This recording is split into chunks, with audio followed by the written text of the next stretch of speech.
Kylie. Oh, I'm sorry. I just love water. Me too. I'm Michaela Lee, and this is Kylie Lund, reporting from Sandman Elementary. Speaking of water, we have a story about a young girl who is just as interested in water as we are. That's right, Michaela. Gitanjali Rayo is an 11-year-old girl who is interested in science and coming up with real-world solutions for big problems. She earned the top prize at the Discovery Education 3M Young Scientist Challenge. What is it that she created? Was it a submarine, a water bottle, hydroelectricity? Let's go to Amir, who is in Highlands Ranch, This is Colorado. Amir Clark, and I am here with Gitanjali Rowe, who has created a tool that can be used to test lead in water. Can you explain the tool to us? Sure, I created an easy-to-carry tool that can easily test lead in water. How exactly did you create this tool? I used a 3D printer from school along with nanotubes and chips. You mean like potato chips? No, computer chips that receive and sends information about the lead level. Oh, that sounds like a great engineering. What is the name of this invention, and how did you come up with this idea?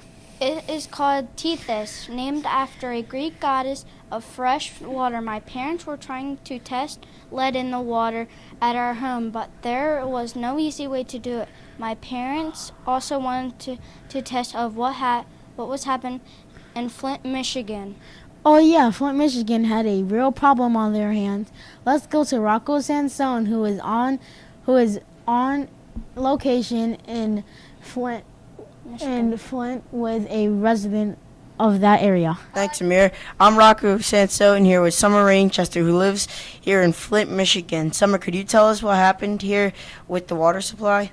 Sure, it has been really difficult for everyone here in Flint to get access to clean water. The water supply has too much lead in it, which could be dangerous to drink. Wow, that sounds like a major problem. I bet it would be helpful if you had a tool at home to use to test your water to know if it's good to drink. Yes, that'd be great. Is there such a thing? Why, yes, there is now that Gitanjali Rayo has created it. Back to you in the studio.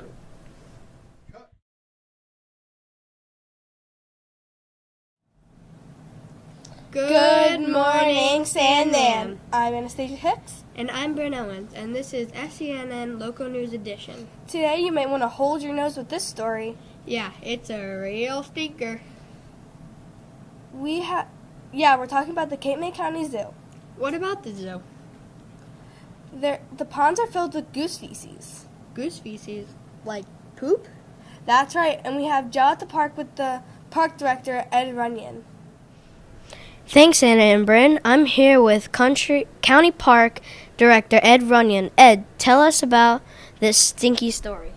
Well, it's not a great topic of conversation, but we have been working on a project to dredge the goose feces from the pond since 2005. We asked for $1 million, but the State Department of Environmental Protection only awarded us with $500,000 in 2012.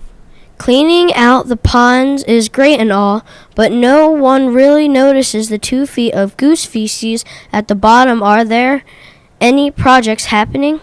Glad you asked.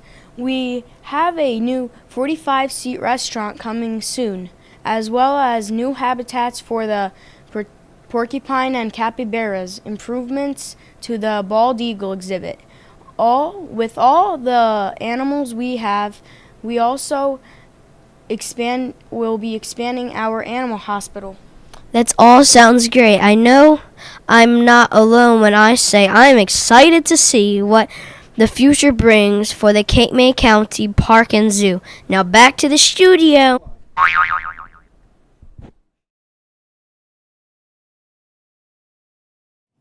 Good morning. Welcome to this week's school news edition of SCNN. Today we will be sharing with you a touching story about 2 classes that are coming together with a goal of helping others. That's right. Miss Bryan's 5th grade class is working with Miss Cavali's 4th grade class. each marking period to complete a community service project. Last marking period, they made police officer appreciation bags and distributed them to Middle and Lower Township police officers.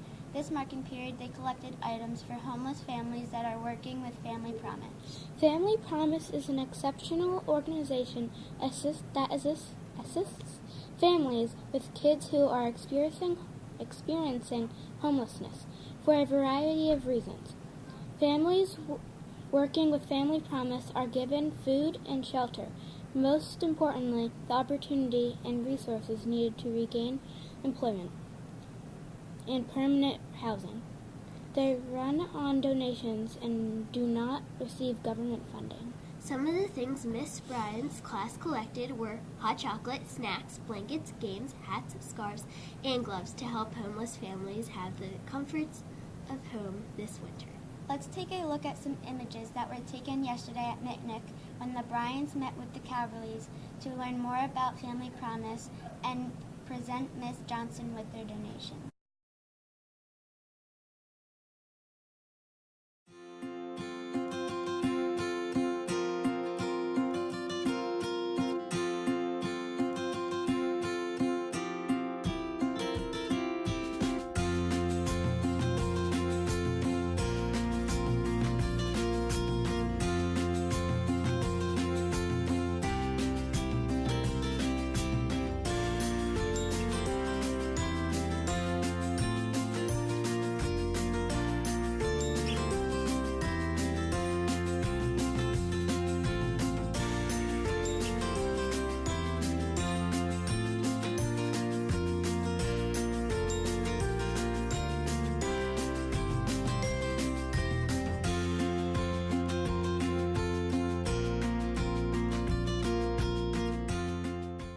Wow, that sounds like a great day. Isabella is on the scene with some students in Mrs. Bryan's class to find out what they learned and from this experience. Hi, I am Kyla. Isabella was unable to be here, so I am filling in for her. Thank you for joining us, Logan. What was your favorite part about Community Service Project with Miss Calverley's class? I liked how we all pulled together to help other people. I also liked visiting the students at Mitnick. What did you learn about homelessness that surprised you, Kira? That being homeless doesn't always match the stereotype. Really good families can fall on hard times and need help getting back on their feet. Thank you. Cameron, can you tell our viewers why you think donating to Family Promise is important to our community?